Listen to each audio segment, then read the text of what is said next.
Boa noite, hoje é dia 9 de maio e vamos para o nosso devocional da noite, onde eu leio Manhã e Noite de Charles Spurgeon. Mas antes, vamos começar com a nossa oração. Jesus, Pai querido, que o Senhor esteja presente do começo ao fim deste devocional, que o Senhor traga para essa live todos que precisam ouvir essa reflexão sobre a sua palavra que se encontra em Cântico dos Cânticos, capítulo 7, versículos 11 e 12. Espírito Santo, se for necessário que o Senhor coloque em minha boca qualquer palavra para esse devocional, agradeço por estar conosco nessa noite. Amém, amém, amém. Bom, vamos lá para o nosso devocional da noite, começando lendo a introdução da Bíblia Spurgeon do livro Cântico dos Cânticos, Cantares de Salomão. Circunstância da escrita. Cantares de Salomão é um dos livros mais peculiares e difíceis do Antigo Testamento. O nome de Deus aparece em algumas versões antigas apenas uma vez em todo o livro, no capítulo 8, versículo 6.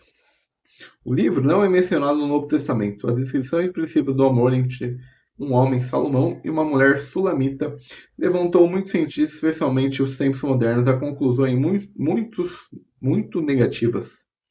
Alguns duvidam que Salomão seja autor e que o livro seja uma obra inteira. Até mesmo se perguntam se o livro deveria ter um lugar no cânon das Sagradas Escrituras.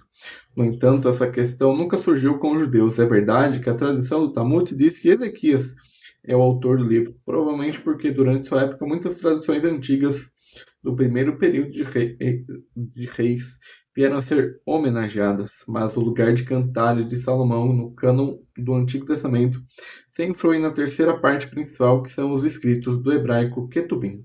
Aqui o livro pertence aos 5 rolos do hebraico Medigot, para os dias de festas especial, e foi lido no 8º dia da Páscoa. O nome Cantares de Salomão é uma comparação absoluta em hebraico e significa tanto quanto a bela canção. O primeiro versículo já menciona Salomão como autor. Podemos dizer, é o estilo de Salomão. Encontramos isso mencionado 7 vezes, e além disso, 3 vezes o título rei. De acordo com 1 Reis 4, versículos 32 e 33, Salomão escreveu 1005 canções de amor e tinha um profundo conhecimento da natureza. Apenas essa única canção de Salomão foi preservada. A música menciona 22 nomes de plantas e 15 nomes de animais. Como Salomão reinou por volta de 970 a 931, a época da escrita deve ter se fixado em meados do século X a.C. O Cantar de Salomão tem uma composição uniforme, visto que ao longo do livro as seguintes pessoas aparecem repetidamente: o noivo, a noiva, as filhas de Jerusalém. Refrões semelhantes podem ser encontrados no início e no final de certos parágrafos. A menção sétupla do nome Salomão também seria um refrão. O objetivo da escrita. Os expositores de Cantares de Salomão têm diversas maneiras de pensar, tanto nos tempos antigos como nos modernos. Alguns acham que o livro está descrevendo o amor do rei Salomão por uma pobre pastorinha.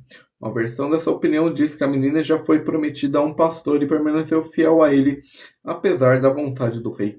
Outros pensam que o livro é uma coleção de até 30 poemas de amor ou de casamento. Finalmente, há quem pense que a origem se encontra nos hinos do culto babilônico de Tammuz, que é a idolatria. A pessoa da Sulamita também suscitou muitas suposições, mas todos desejam um firme alicerce escriturístico. Com base nas escrituras, podemos concluir que, embora Salomão tivesse 1000 esposas, seu coração não estava satisfeito. Apenas uma simples pastorinha foi capaz de dar-lhe o amor e a alegria e a satisfação que, segundo os pensamentos de Deus, deveriam controlar e dominar a relação entre a mulher e o homem. Isso nos leva à questão de qual propósito o Espírito Santo estava perseguindo no livro. Lá, novamente, encontramos uma variedade de pensamentos. Os judeus sempre viram uma descrição do amor de Jeová por seu povo Israel. Os pais da igreja interpretaram pelo amor de Cristo por sua igreja. No início da cristandade, uma explicação adicional diz que o livro contém canções que o amor conjugal é glorificado. Não considerando a causa externa, o assunto do livro só pode ser a relação do remanescente judeu fora de Israel com seu rei, o Messias. É claro que a Assembleia de Deus também é uma noiva, mas é a noiva, a esposa do Cordeiro. Entre ela e o noivo existe uma relação firme desde o início. Esse relacionamento é baseado na obra de Cristo e na habitação do Espírito Santo. A conclusão externa ocorrerá apenas na ceia das bodas do Cordeiro. Em Cantares de Salomão, entretanto, Salomão como rei é um tipo de Cristo, como verdadeiro rei da paz. O conteúdo mostra precisamente que a noiva ainda não tem uma comunhão firme com o rei, mas anseia por sua comunhão e amor. O livro contém principalmente diálogos entre a noiva e o noivo, além de outras pessoas são apresentadas, as filhas de Jerusalém, os vigias da cidade, os irmãos e a irmãzinha da noiva. Mas tudo isso desempenha um papel subordinado. Em primeiro lugar, o amor do noivo é descrito, em seguida, o amor crescente da noiva, cujo relacionamento com o noivo se torna firme e mais firme, até que finalmente ela goza plenamente seu amor. Esse desenvolvimento de amor e confiança, bem como na experiência de amadurecimento, encontramos sua expressão nas seguintes palavras da noiva: o meu amado é meu, e eu sou dele, e ele apacenta entre os lírios. Eu sou do meu amado, e o meu amado é meu, e ele se alimenta entre os lírios. Eu sou do meu amado, e seu desejo é para mim. Nem preciso dizer que o livro também contém ensinamentos para os crentes de hoje. Portanto, também pode ser aplicado de uma forma prática a um relacionamento pessoal do crente individual com o seu Senhor. Peculiaridades. A linguagem de Cantares de Salomão. Com os judeus ortodoxos, encontramos a velha tradição de homens com menos de 30 anos não deveriam ler Cantares de Salomão. Ao mesmo tempo, os judeus contaram o livro entre os mais sagrados e, portanto, estimaram muito. Essa atitude se aplica a nós. Cantares de Salomão é um livro de poesia oriental que é marcado por uma linguagem pitagórica especial. Aqui, essa linguagem pitagórica de amor, cheia de expressões floridas e sentimentais, e às vezes muito vivas, mas nenhum oriental, nenhum hebreu considerava esse livro uma descrição voluptuosa, de paixão voluptuosa. Tal julgamento estava reservado a uma chamada civilização ocidental cristã que até meados do século XX tornava tabu tudo que era sexual. A noiva em Cantares de Salomão. Os profetas do Antigo Testamento frequentemente chamavam o povo de Israel de esposa de Jeová. Se tornou infiel e, portanto, foi rejeitada. Por causa da divisão de Israel após a morte de Salomão, dois reinos surgiram, a parte sul com Jerusalém e a parte norte com Samaria como capital. Esses dois reinos que surgiram do reino materno são chamados de filhas de uma só mãe, Ezequias 23. Cantar de Salomão menciona a mãe, bem como a irmã da noiva. Portanto, encontramos duas imagens diferentes de Israel. Por um lado, o retorno de todo Israel a Jeová nos últimos dias é comparado ao restabelecimento de uma esposa infiel. Por outro lado, o remanescente crente de Judá é comparado a uma jovem e bela noiva, ao rei o Messias.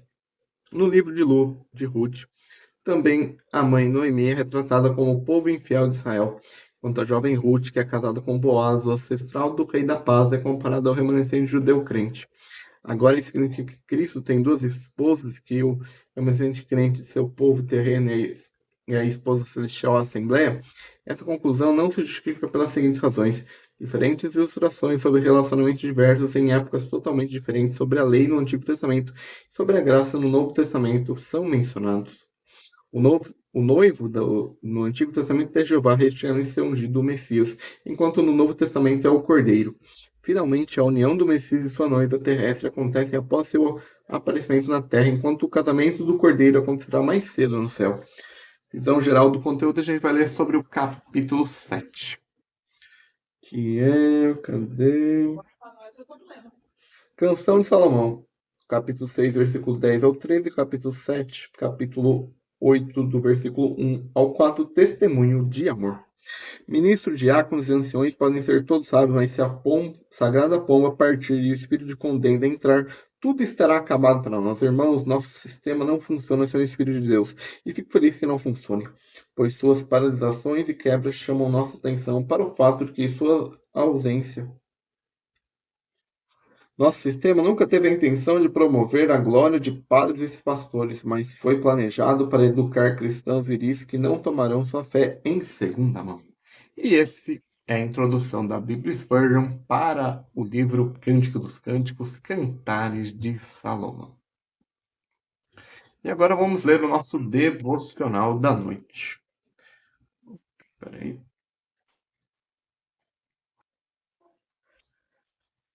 Vem, ó meu amado, saiamos ao campo, vejamos se florescem as vides.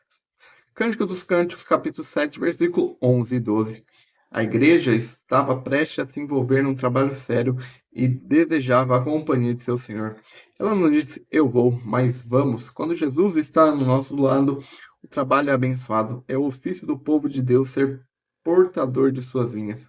Como nossos primeiros pais, somos colocados no jardim do Senhor para sermos úteis. Saímos, portanto, para o campo. Observe que a igreja, quando está no caminho certo, em todas as suas muitas obras, desejam desfrutar a comunhão com Cristo. Alguns imaginam que não podem servir a Cristo ativamente, e ainda assim ter comunhão com Ele. Estou enganado sem dúvida. É muito fácil desperdiçar nossa vida inteira com exercícios exteriores e vir reclamar. Puseram-me por guarda de vinhas a vinha, porém que me pertence não aguardei. Mas não precisa ser assim, exceto se agirmos pela nossa própria loucura e negligência.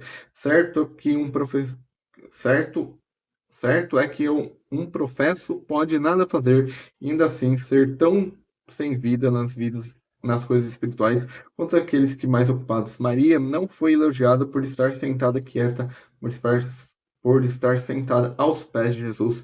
Mesmo assim, cristãos não devem ser elogiados por negligenciarem deveres sob o pretexto de estar em comunhão secreta com Jesus. Não estar sentado, mas estar sentado aos pés de Jesus, que é louvável.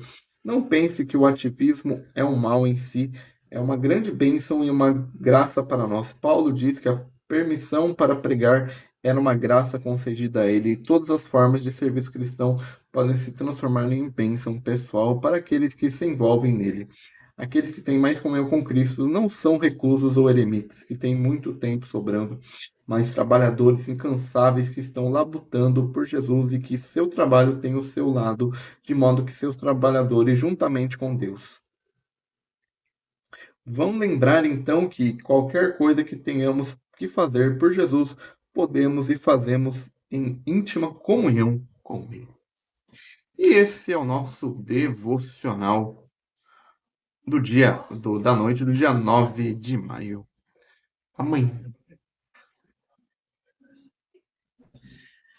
Amanhã nós não temos o devocional da noite aqui no TikTok, temos só o devocional dia lá no Instagram. E aqui nós voltamos no dia 11, segunda-feira. Então tenha um bom resto de domingo,